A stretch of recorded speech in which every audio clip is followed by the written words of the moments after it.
Sometimes the church tries to reach people by using different programs or plans. Sadly, too often we've appealed to rules imposed from beyond, or even worse, made people feel guilty. We think that the flock must be driven and forced from behind, but instead our relationship with God is something very refined. God walks ahead of us, and we follow because we're attracted to the sound of his voice. We lose sight of the fact that authentic formation of conscience comes by touching the heart. We tend to think it can be formed by discipline and constriction, rules, whereas what is always needed is a personal encounter. God never approaches us using torturous or forced means.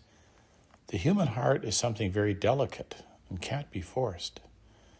Nothing should be subject to coercion in the spiritual life, neither the conscience or anything else. The image that Jesus uses is an open door, not a triumphal arch.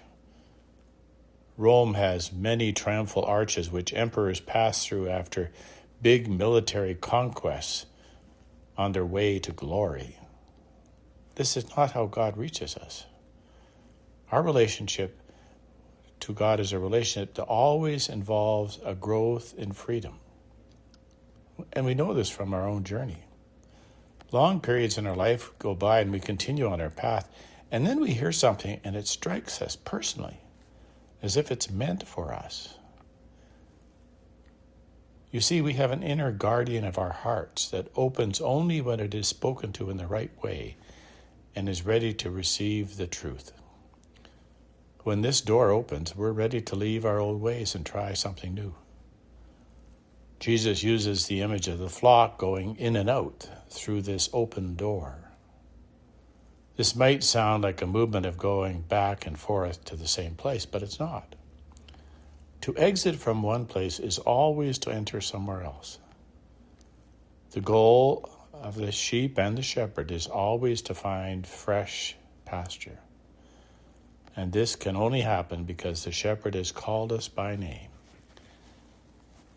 How often we forget that our spiritual life must be based on this personal relationship, where Christ calls each of us by name, making us feel known and recognized.